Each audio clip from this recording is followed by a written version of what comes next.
Olá, meus queridos, boa tarde, graça e paz da parte do Senhor Jesus, entrando nesta tarde com o Você Sabia.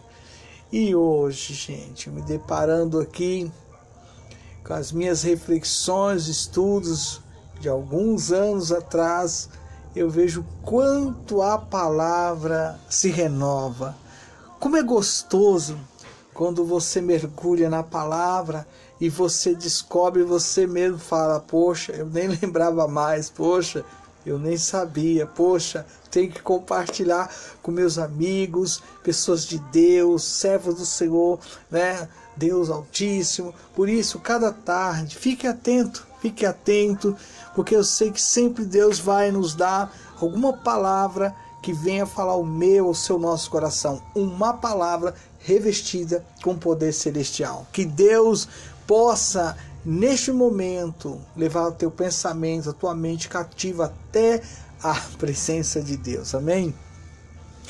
A Bíblia diz, em Atos capítulo 27, 9, e hoje eu quero falar sobre que se levantem as tempestades.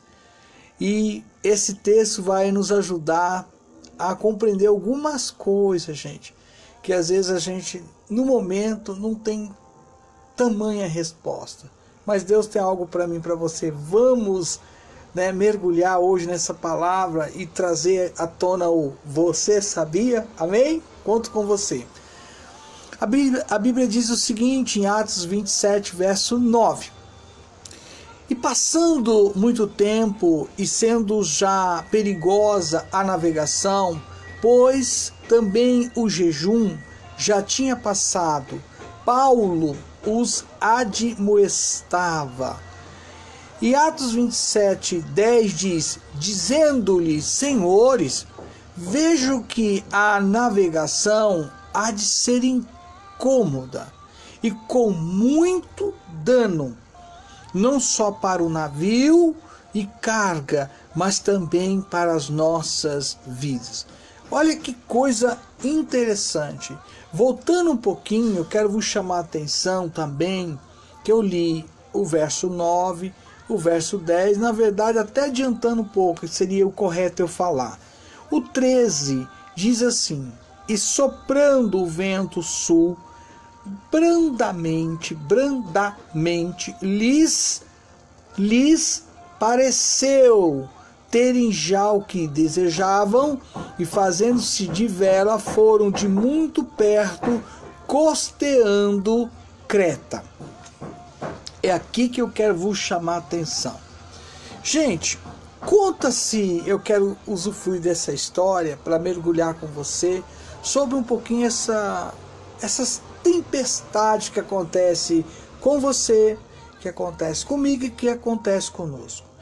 Conta-se uma história de uma menininha, e isso foi legal porque eu começo a observar como nós temos muito que aprender. Meu Deus, que o Senhor nos ajude, viu?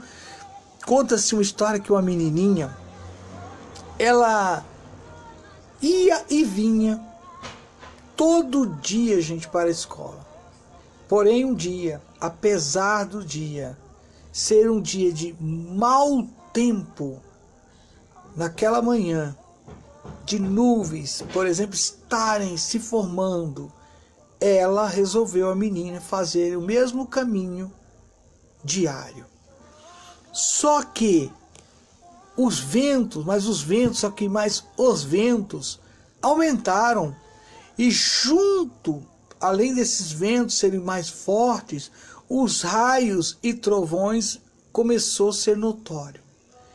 A mãe dessa menina, gente, com certeza, não tem nem como dizer outra coisa, ficou como?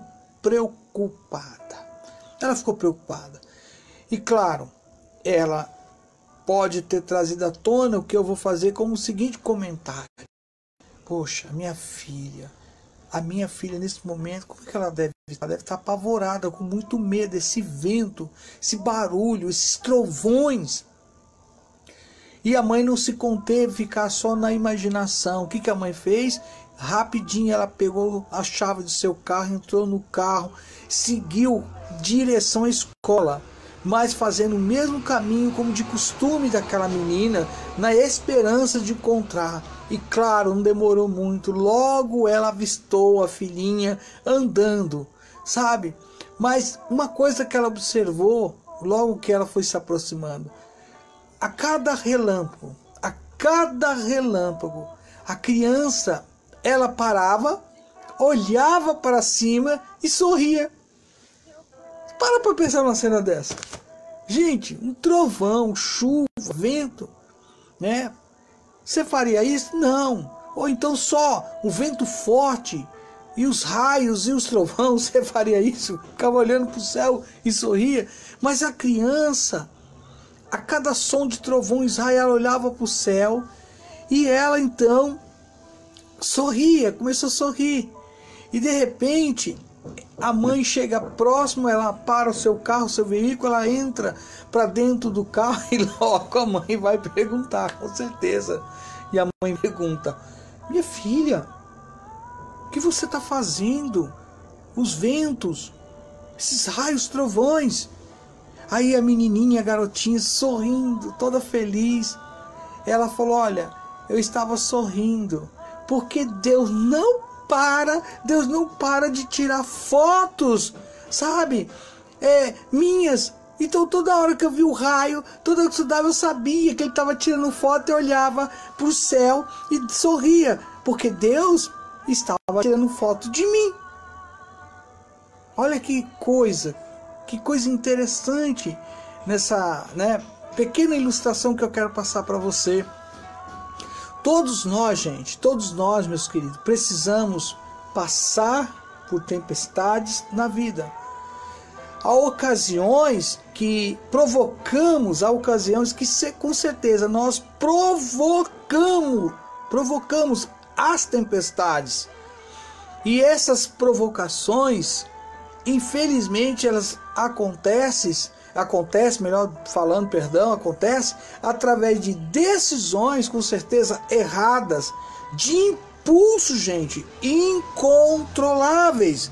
Agora o apóstolo Paulo aqui, o que ele está colocando em prática, sabe, sobre essa revelação da palavra de Deus, onde sempre eu vou falar, você sabia? Bom, vamos lá. O apóstolo Paulo está sendo, gente, julgado em Cesareia, sabe? Porém ele ele apela para César. Então ele, gente, é transferido para Roma em quê? Em um navio. E durante a viagem, eles passam por uma grande tempestade. Tudo na palavra vem para nos ensinar princípios espirituais. Vou repetir. Tudo na palavra. Tá? Tudo na palavra. E eu quero que você guarde isso. Vem para nos ensinar princípios espirituais. Deus, gente, quer que nós aprendamos, sabe, com toda essa situação que vem sobre nós, que o nome hoje se dá tempestade. E eu quero dizer algo para você, se você não sabe. Gente, as tempestades, ela vem, não tem jeito, ela vem para nos tirar de um falso conforto. Perdão. Ela vem para nos tirar de um falso conforto. Por que eu falo isso? Porque em Atos 27:13 você vai perceber o que eu estou falando. Atos 27:3 diz o seguinte: e soprando o vento sul brandamente, lhes pareceu terem já o que desejavam. Então, soprando o vento sul brandamente, lhes pareceu terem já o que desejavam. E fazendo-se de vela, foram de muito perto, costeando a Creta. Gente, aqui fala de um falso conforto. Por isso que a tempestade, quando ela surge, é para nos tirar justamente desse falso conforto. desse falso sossego, que parece que está tudo tranquilo, e não está. Sabe? Eles criam que a viagem estava sobre o controle deles. Eles criam que a viagem, gente, estava sob o controle deles. E o vento calmo, ideal para a vela, direção do navio era perfeita, tudo dentro do controle humano. Só que não. É onde a gente erra. Porque a gente tem que ter certas decisões, atitudes e até entender, eu vou usar até melhor essa forma de expressão, até entender, compreender. Deus é soberano. Deus é conhecedor de tudo. Então aquilo que às vezes parece que está tranquilo, maravilhoso, de repente não é nada disso e vem essa grande tempestade. Gente, o que nós temos que lembrar, como discípulo do Senhor Jesus, nós estamos numa batalha contínua. Você não deve jamais esquecer disso. Glorifica a Deus se o seu dia foi um dia de paz, um dia tranquilo, um dia de vitória. Glorifica e exalta o Senhor, porque muitos dos nossos irmãos nessa terra estão em guerra, em situações de tragédia, em situações de tristeza, em situações de perseguição. Mas se você não está, glorifica a Deus. Sabe, o nosso inimigo, quando eu digo inimigo da alma, sabe? Ele não descansa, ele não dá trégua de jeito nenhum. E é onde você e eu temos que tomar cuidado. Aí vem outra questão. Muitas vezes Deus precisa nos sacudir, para que não caiamos na estagnação, no conformismo, no sono, no desânimo. Eu não sei como você está, mas talvez Deus permitiu alguma, rajada de vento, Deus permitiu alguns trovões, algumas coisas, justamente para te sacudir, para te tirar, para que você não caia na estagnação, para que você não fique no conformismo, mas que você também não fique nesse sono do desânimo. Por isso que eu falo que a palavra ela vem na hora certa. E aí vem a pergunta, você sabia? Atos 27:14 diz o seguinte, gente: mas não muito depois, deu nela um pé de vento chamado Euroaquilão.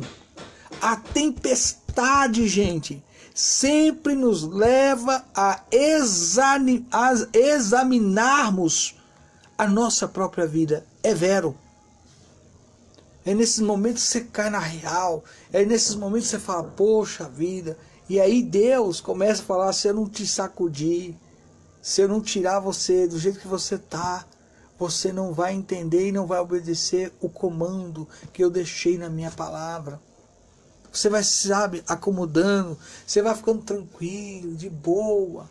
Não se preocupa em pregar, evangelizar. Não se preocupa em sair do seu lar para falar do grande amor do Senhor Jesus. Não. Você fala, eu estou aqui, a porta está aberta, tranquilo. Mas Deus não chamou a gente para esse tipo de situação. Jamais. A tempestade sempre nos leva a examinarmos a nossa própria vida. Nossos valores, nossos princípios e crenças. Nas tempestades, gente, é Deus falando. Como é que é assim? E aí é onde eu quero chegar. Você sabia? Nas tempestades, é Deus falando. Falando o quê? Deus, através da tempestade, está dizendo para mim e para você, é tempo de mudança. E eu creio. É tempo de voltar a um relacionamento aonde eu, você, nós, através do Espírito Santo, vamos nos colocar na posição de servos servindo em santidade, em oração ao nosso Deus. É tempo de sair do conformismo. É tempo, gente, de nós começarmos a colocar a nossa vida no altar, se consagrando e consagrando a nossa vida. Mas, afinal de contas, é algo que eu tenho que falar. A tempestade é Deus falando. É tempo de buscar mais e mais e mais a presença do Senhor. Não deixe. Porque essa tempestade muitas vezes é a forma que Deus teve que usar para chamar-lhe a atenção, para colocar você na rota de uma oração, na rota de fazer um culto familiar, um grupo familiar, uma célula de evangelismo, discipulado. Deus vai usar algumas coisas para falar: e aí, despertou? Caminhe, vamos lançar a palavra, vamos orar, vamos abençoar. Porque servir o povo, servir as pessoas, é servir a Deus. Por isso eu te digo, você sabia?